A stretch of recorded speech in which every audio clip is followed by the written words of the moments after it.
For 6 months, my daughter-in-law told everyone my husband had walked out on me. But at 6:12 on a Tuesday morning, a nurse called and asked why I had stopped visiting him.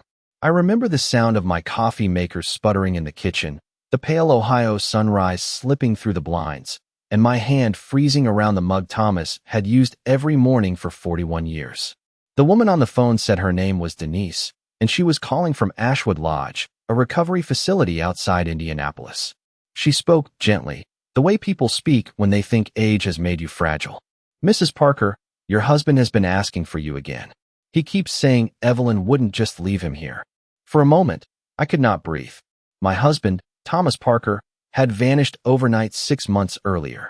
No note, no packed suitcase, no goodbye, just his half-finished coffee on the kitchen table, his reading glasses beside the newspaper, and his old Ford missing from the driveway. By noon that day, my son Mark and his wife Rebecca were in my living room, speaking over me as if grief had made me disappear. Rebecca was calm, too calm. She stood near the fireplace in her cream-colored coat, her blonde hair pinned neatly at the back of her neck, and said, "Maybe Thomas finally needed peace, Evelyn. Some men leave because they can't say the words out loud." I had stared at her then, trying to understand how a person could make abandonment sound like a lifestyle choice. Mark looked exhausted and frightened, but Rebecca kept one hand on his arm, guiding every answer before he gave it. In the weeks that followed, she became the voice everyone listened to. She told the neighbors I was overwhelmed. She told our pastor I was not ready for visitors. She told Mark I needed protection from hard truths. And every time I asked if the police had found anything new, she would tilt her head and say, "You have to accept that he may not want to be found." But now a stranger on the phone was telling me my husband was alive, only 3 hours away, and asking for me. "Are you sure you have the right Thomas Parker?" I whispered. Denise read his date of birth, our old address in Columbus, and the name Rebecca Parker listed as his primary contact. Not me. Rebecca. The kitchen seemed to tilt beneath my feet. I looked toward the hallway where Thomas's coat still hung because I had never been able to move it. For 6 months, I had been mourning a man who might have been waiting for me the whole time. I thanked Denise, hung up, and stood very still. Then I did something I had not done in months. I did not call Mark. I did not call Rebecca. I walked upstairs, put on my navy cardigan, slipped Thomas's last handwritten anniversary card into my purse, took my car keys from the ceramic bowl by the door, and drove out of my own driveway without telling a soul. The highway out of Columbus was still gray with morning mist, and for the first 20 miles I drove with both hands locked around the steering wheel, afraid that if I loosened my grip, the whole world would come apart. The radio was off. My phone sat face down in the cup holder. Every few minutes it lit up with Rebecca's name, then Mark's, then Rebecca's again, but I let each call fade into silence. I knew if I heard her voice too soon, that soft, careful voice she used when she wanted to sound reasonable, I might begin doubting what I had just learned. So I kept driving, past gas stations, cornfields, and exit signs, while my mind pulled me backward to the night before Thomas disappeared. It had been a Monday, cold enough that frost had silvered the porch steps by dinner. Thomas and I ate chicken noodle soup at the kitchen table, the same table where our son had done his homework 30 years earlier. Nothing about that evening seemed dramatic at the time. Thomas was quieter than usual, but he had been that way for weeks, ever since Rebecca started pushing the idea of selling our lake cabin near Hocking Hills. That cabin was not fancy. It had a stubborn screen door, old pine floors, and a dock that leaned a little to the left, but Thomas and I had saved for 7 years to buy it. We spent anniversaries there. Mark learned to fish there. I planted hydrangeas by the front steps with my own hands. Rebecca called it an used property, as if memories became worthless when nobody slept under the roof every weekend. That night, Thomas stirred his soup for a long time before saying, "Evelyn, if anything ever feels rushed, promise me you will not sign anything just to keep peace." I looked up from my bowl, surprised by the seriousness in his voice. "What are you talking about?" He glanced toward the hallway, where his phone had been buzzing on and off all evening. "Just promise me." I remember laughing softly because after 4 decades of marriage, you learn when your husband is worried but not ready to explain why. I told him I promised. He reached across the table and touched my hand, and there was something almost apologetic in his eyes. Later, I found him in the den with old folders spread across his desk, insurance papers, property tax statements, the cabin deed, and a blue envelope addressed to me in his careful block lettering. When I stepped into the room, he slid the envelope beneath a stack of papers too quickly. "Thomas," I said, "you are making me nervous." He smiled, but it did not reach his eyes. "Tomorrow morning, we will talk. Just you and me." That was the last full sentence he said to me before I went to bed. At 5:40 the next morning, his side of the bed was empty. I thought he had gone downstairs for coffee, the way he always did. But the kitchen was too still. His mug was on the table, steam barely rising from it. His reading glasses were beside the newspaper. His watch, the one he never forgot, lay near the sink. Outside, the driveway was empty where his Ford should have been. I called his name once, then again, and the house answered with nothing. By 8:30, Rebecca was already at my front door, wearing makeup too perfect for an emergency and carrying a folder tucked under one arm. Rebecca stepped into my house that morning as if she had already rehearsed where to stand, what to say, and how softly to lower her voice.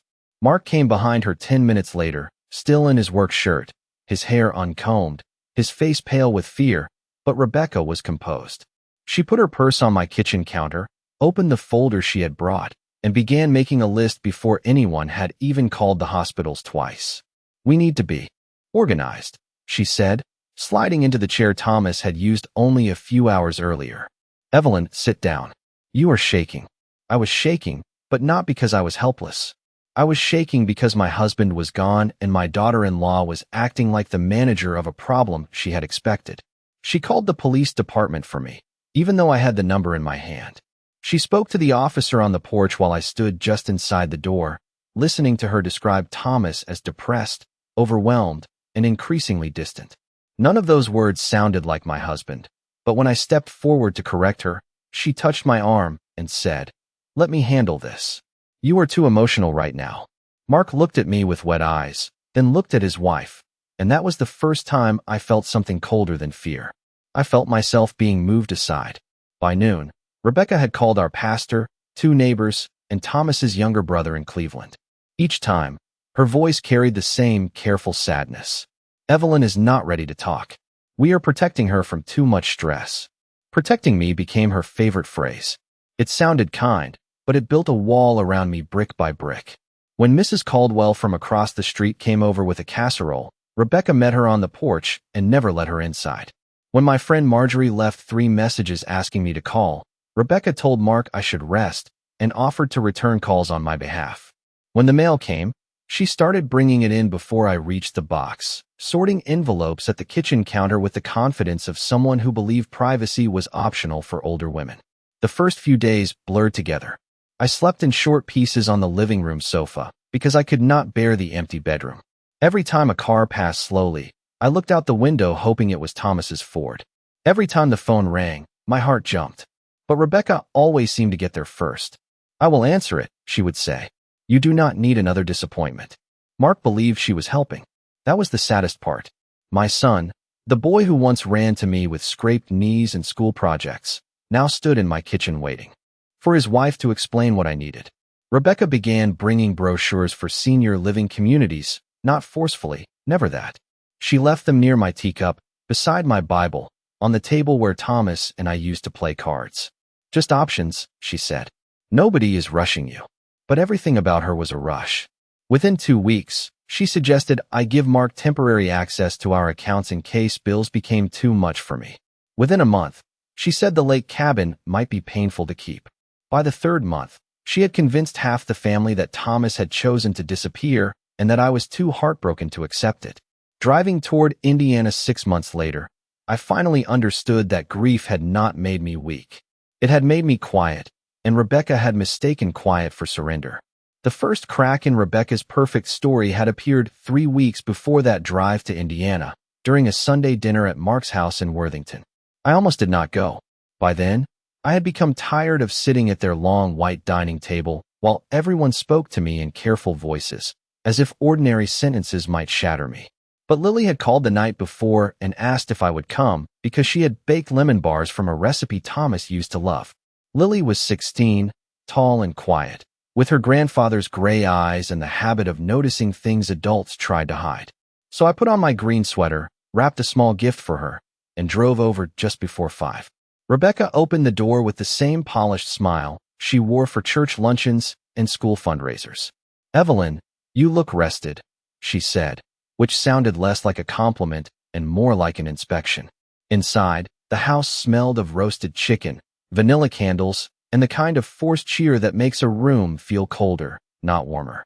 Mark hugged me quickly, then stepped back as if waiting for Rebecca to decide whether he had done it correctly.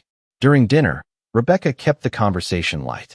She talked about Lily's college visits, Mark's promotion, the new landscaping in their backyard. Every subject had edges carefully sanded down so nothing could touch Thomas's name. Then I looked toward the fireplace and noticed the family photograph that used to sit on the mantel was gone.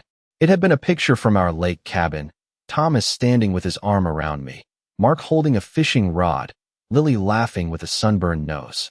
In its place was a newer framed photo of Mark, Rebecca, and Lily at some beach resort I had not known they visited. I stared at the empty space in my own life and felt something inside me go still. "Where did the cabin picture go?" I asked. Mark opened his mouth, but Rebecca answered first. "I thought it might be too painful for you, so I moved it to storage." She said it gently, as if she had taken a thorn from my hand instead of removing my husband from the room. I set down my fork. "You moved it in your house because it might hurt me in mine?" The table fell quiet. Lily looked from me to her mother, and for a second I saw panic cross Rebecca's face, quick as a shadow. "I only meant well," Rebecca said. Those 4 words had become her shield. After dessert, while Mark carried plates to the sink and Rebecca took a call in the hallway, Lily followed me to the front closet where I was getting my coat. She stood so close I could smell powdered sugar on her sleeves. "Grandma," she whispered, "did you ever get Grandpa's letter?" My fingers stopped on the buttons of my cardigan. "What letter, sweetheart?" Lily glanced toward the hallway. "The blue one. It had your name on it. I saw Mom holding it a few days after he left. She told Dad it would only confuse you." The room seemed to narrow around us. I remembered Thomas in the den, sliding that blue envelope beneath the property papers the night before he disappeared. "Did you read it?" I asked, keeping my voice calm because Lily already looked frightened. She shook her head. "No. But later I saw pieces of blue paper in the kitchen trash. Mom said it was old junk mail." Rebecca's footsteps sounded behind us, smooth and measured. Lily stepped away from me so quickly it broke my heart. "Everything all right?" Rebecca asked, smiling at both of us. I looked at her face, pretty and composed under the hallway light, and for the first time I stopped, asking whether I was imagining things. I smiled back, buttoned my coat, and said, "Everything is perfectly clear." That night, I drove home without turning on the radio. I did not cry. I did not call Mark. I went straight to Thomas's desk, opened every drawer, and began looking for what Rebecca had missed. Thomas had always kept his desk in a kind of order that looked messy only to strangers. The top drawer held stamps, paper clips, and the little magnifying glass he used for reading fine print. The middle drawer held old warranties and tax receipts. The bottom drawer, the one that stuck unless you pulled it from the left side, held the documents he considered important but not urgent. I sat in his chair with a yellow legal pad beside me and went through everything slowly, the way he had taught me years ago when we bought our first house. "Do not look for what is dramatic," he used to say. "Look for what does not belong." At first, all I found were ordinary things: property tax bills for the lake cabin, insurance statements, maintenance receipts, a note about replacing the water heater before winter. Then I found a small white receipt from the post office dated 2 days before Thomas disappeared. It showed a request for temporary mail forwarding, but the address printed on the slip was unfamiliar. The street was in Indianapolis. My hands went cold.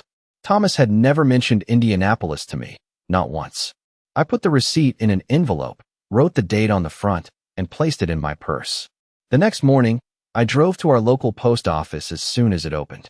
The young clerk at the counter looked barely older than Lily, and when I explained that I needed to confirm whether my household mail had been redirected, she gave me the patient smile people reserve for older women asking complicated questions. But I had brought identification, utility bills, and our marriage certificate. After 20 minutes and a supervisor, I learned that a forwarding request had been submitted for mail addressed to Thomas Parker only. It had been canceled after 5 weeks, but during that time, several envelopes had been routed away from my home.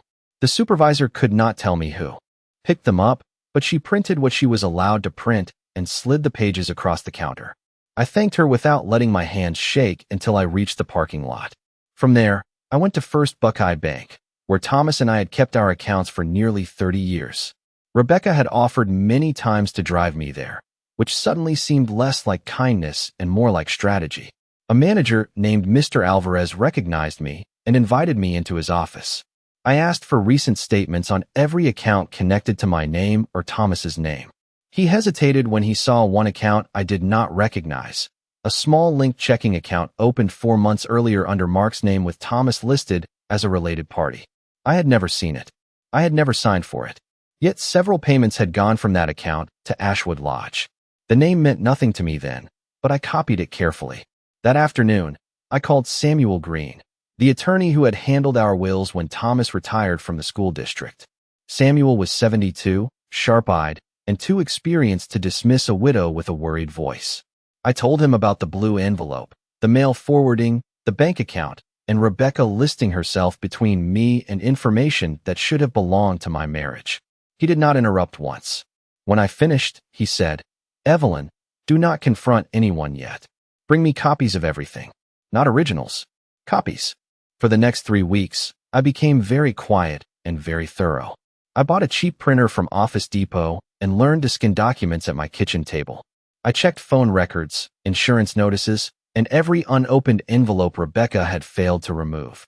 I found one medical billing statement with the words rehabilitation stay printed near the bottom, and beside it, in tiny letters, Ashwood Lodge. I called twice and was told privacy rules prevented them from confirming anything. Then, on that Tuesday morning, Denise called me by accident because Thomas had given my name to a new nurse who did not know Rebecca's instructions. That was why, as the Indiana state line appeared ahead of me, I was no longer just a frightened wife chasing a rumor. I was a woman carrying proof, and for the first time in 6 months, the truth had an address. Ashwood Lodge sat back from a Tulane road behind a line of maple trees, its brick building clean and quiet, with hanging flower baskets by the entrance and a flag moving slowly in the warm morning air. It did not look like a place where a life could be hidden. It looked like a place where families brought people flowers on Sundays and signed clipboards at the front desk. I parked near the visitor entrance and sat for a moment with both hands in my lap, staring at the automatic doors. My purse felt heavy with papers, copies, receipts, and Thomas's anniversary card, but nothing in it could prepare me for walking inside and asking whether my husband had been waiting for me behind those walls. The receptionist looked up when I gave my name. Her polite smile faded slightly, not with suspicion, but with recognition. "Mrs. Parker," she said, lowering her voice. "Denise is expecting you." A minute later, a woman in navy scrubs came down the hall. She was in her 50s, with silver at her temples and kind, careful eyes. "Evelyn?" she asked. I nodded because my voice had left me. She took me to a small consultation room instead of directly to Thomas, and that frightened me until she closed the door and said, "He is stable. He is clear today. But before I take you in, I need you to understand something. We were told you did not want direct contact." The words moved through me slowly, like ice water. "By whom?" I asked, though I already knew. Denise glanced at the file in her hands. "The listed family contact is Rebecca Parker. She said communication should go through her because the situation was emotionally difficult for you." I pressed my palm flat against the table to steady myself. I never agreed to that. I did not even know he was here. Denise's face changed then. Not dramatically, but enough. She understood that she had opened a door someone else had tried very hard to keep closed. She asked for my identification, our marriage certificate, and the paperwork I had brought. I laid everything out in neat rows the way Thomas would have done. 10 minutes later, Denise stood and said, "Come with me." The hallway smelled faintly of lemon cleaner and coffee. We passed a physical therapy room, a chapel with stained glass, and a sunroom where 2 older men were playing checkers. Then Denise stopped outside room 112. Through the half-open door, I saw a man sitting by the window in a navy sweater, his shoulders thinner than I remembered, his hair whiter, his hands folded around a small notebook. For one terrible second, I thought my heart might not know how to survive seeing him alive. Denise knocked softly. "Thomas, someone is here to see you." He turned his head slowly. His eyes found mine, and all the careful strength I had gathered on the drive nearly gave way. "Evelyn," he whispered, as if he had been saying my name in the dark for months. I crossed the room, and he reached for my hand with both of his. His fingers were warm, real, trembling. "Why did you stop coming?" he asked. I sank into the chair beside him. "Thomas, I never knew where you were." His face tightened in confusion. "Rebecca said you needed distance.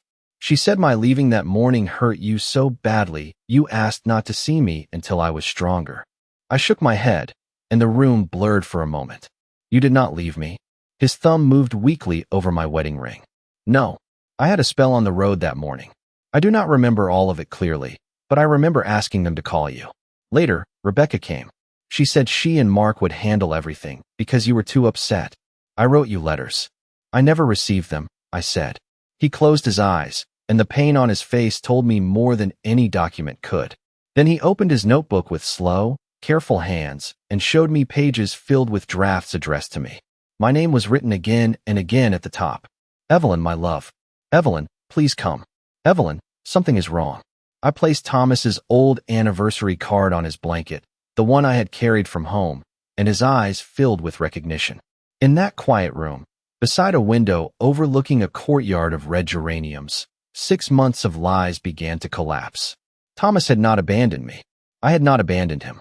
Someone had stood between us, wearing the face of family, and had called it protection. Denise gave Thomas and me 40 minutes together before the facility administrator joined us with a social worker and a folder thicker than my church cookbook. By then, I had already called Samuel Green from the hallway and told him 3 words. I found him. Samuel did not sound surprised, which somehow made the truth feel even heavier. He asked me to photograph every document I was allowed to see, request copies in writing, and say as little as possible to Rebecca until he arrived in person. The administrator explained that Thomas had been admitted after a medical episode on the highway outside Dayton, then transferred to Ashwood Lodge for recovery and supervision. The emergency contact on the intake file had first been Mark, then changed to Rebecca 2 days later. There were notes saying spouse declines direct involvement, communication through daughter-in-law due to emotional distress. Seeing those words printed in black ink made me feel as if someone had stolen my own voice and used it against me. Thomas kept shaking his head, whispering, "I never believed you would choose silence." I squeezed his hand and told him, "And I never believed you would leave without your watch." That small sentence broke something open between us. Not everything was healed, not yet, but the lie that had separated us was no longer stronger than the truth sitting in that room. By late afternoon, Samuel arrived from Columbus, still wearing his brown suit and carrying his leather briefcase. He was kind to Thomas, but sharp with paperwork. Within an hour, he had found the first real thread. Rebecca had not only managed Thomas's contact list, she had also used a temporary authorization form, signed during his confusion, to request updates about his care. The form did not give her rights to control his property, but Rebecca had acted as if it did, and people had believed her because she sounded certain. Samuel then showed me something he had uncovered after I sent him the bank copies. A real estate agent in Logan had exchanged emails with Rebecca about preparing the lake cabin for a private sale. The agent had written, once, "Your father-in-law signs the final consent and your mother-in-law transitions to assisted living, we can move quickly." I read that sentence 3 times. Your mother-in-law transitions. Not decides. Not agrees. Transitions, as if I were a box to be moved from one shelf to another. Samuel placed another page in front of me. It was a brochure from a senior community outside Columbus, the same one Rebecca had left beside my teacup. On the back was a handwritten note in her neat script. "Evelyn will resist at first. Mark must frame it as safety." My cheeks went hot, but I did not cry. Crying would come later, maybe.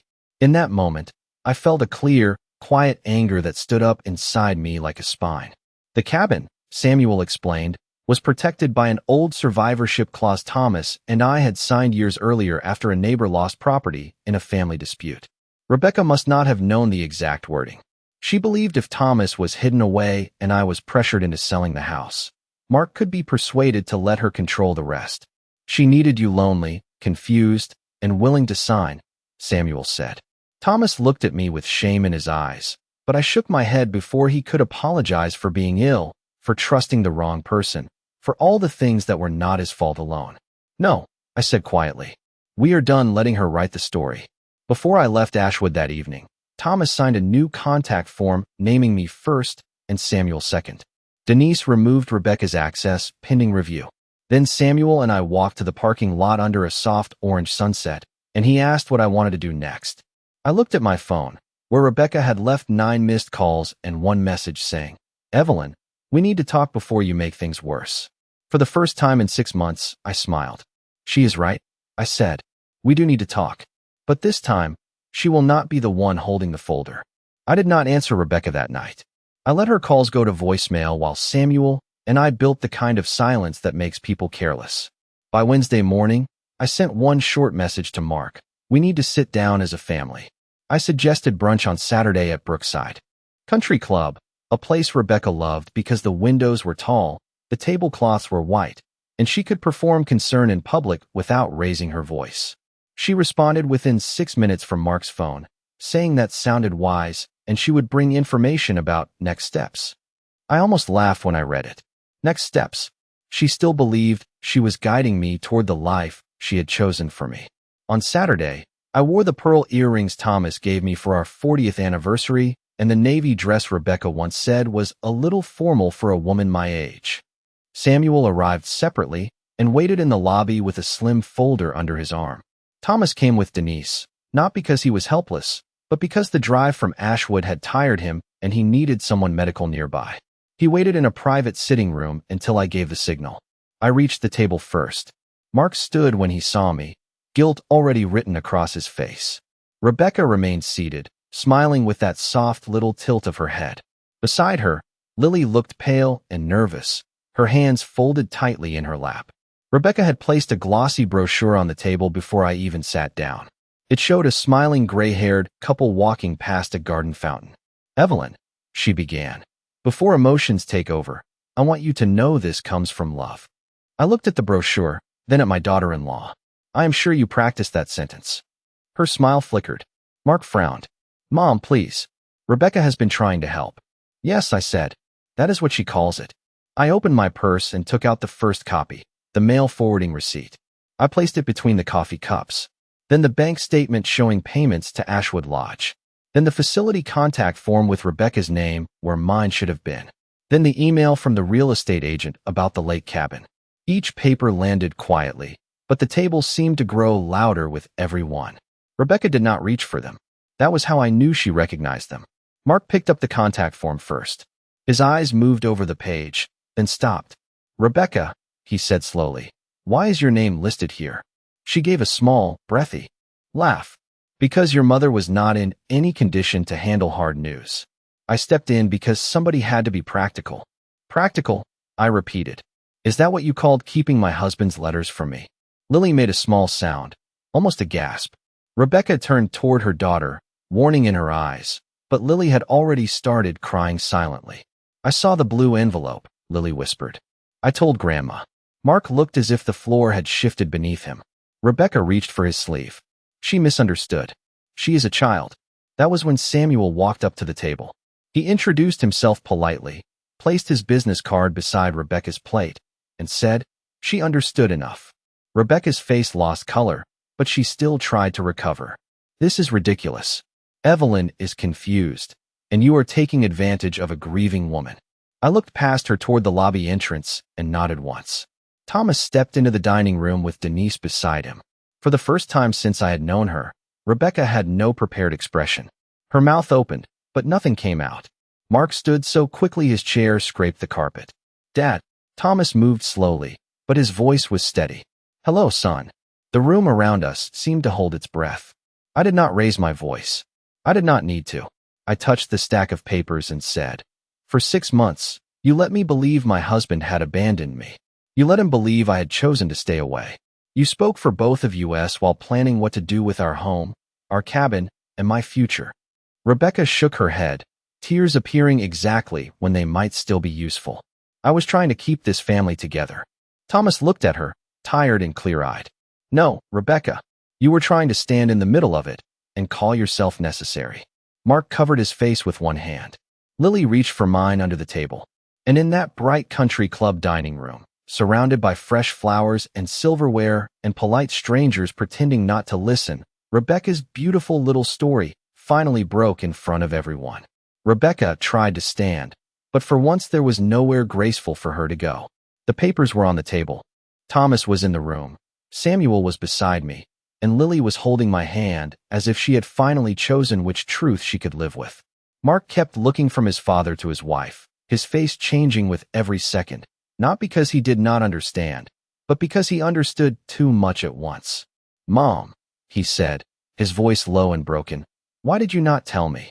I looked at my son, the boy I had raised, the man who had let another person stand between him and his own parents. "Because every time I tried to speak, you waited for Rebecca to tell you what I meant." He flinched, and I did not soften the words. Some truths need to land where they hurt, not to punish, but to wake someone up. Rebecca reached for her purse, her tears drying as quickly as they had appeared. "This family is impossible," she said. "I did everything because none of you could handle reality." Thomas looked at her with a sadness that was sharper than anger. "Reality is not something you get to edit." Samuel then explained, calmly and clearly, that Thomas had already signed new care instructions, that Rebecca's access to his medical information had been removed, and that any future contact about property would go through him. He also explained that the lake cabin could not be sold without my written consent, and that Thomas and I were placing it into a family trust with protections for Lily when the time came. Rebecca's face tightened at Lily's name. That was the moment I knew the cabin had never been about unused property. It had been about control. Mark sat down slowly, staring at the brochure Rebecca had brought for me, the one with the smiling older couple and the garden fountain. He pushed it away as if it had become something unclean. "Dad," he whispered, "I am sorry." Thomas nodded, but did not offer the easy forgiveness Mark expected. "Be sorry by changing," he said, "not by speaking." Lily began to cry harder then, and I pulled her close. She was only 16, but she had carried a secret heavier than most adults would admit. I told her she had done the right thing, and when Rebecca snapped, "Do not turn my daughter against me," Lily lifted her head and said, "You did that yourself." The words were quiet, but they ended the conversation. Rebecca left first, walking through the dining room with her chin high, pretending the room had not seen her fall apart. Mark did not follow her immediately. That told me nothing was fixed, but something had cracked open. 2 days later, Thomas came home to Columbus with a care plan, follow-up appointments, and a nurse scheduled 3 mornings a week. I moved his chair back to the window where he liked to read, but I did not pretend we could simply return to who we had been before. Love had survived the lie, but trust would have to be rebuilt one ordinary day at a time. Samuel helped us secure the house, the cabin, and our accounts. Mark began coming over alone, awkwardly at first, bringing groceries I did not ask for, and sitting with his father without checking his phone. I let him try, but I no longer mistook effort for repair. As for Rebecca, she sent one long message about misunderstandings, stress, and good intentions. I never answered it. Some doors do not need to slam. They only need to close and stay closed. A month later, Thomas and I drove to the lake cabin with Lily. The screen door still stuck, the dock still leaned left, and the hydrangeas I had planted years ago were blooming beside the steps. Thomas took my hand and said, "You found me." I looked out over the water, calm and silver under the Ohio sky. "No," I told him. "I found the truth. And then I found my way back to myself."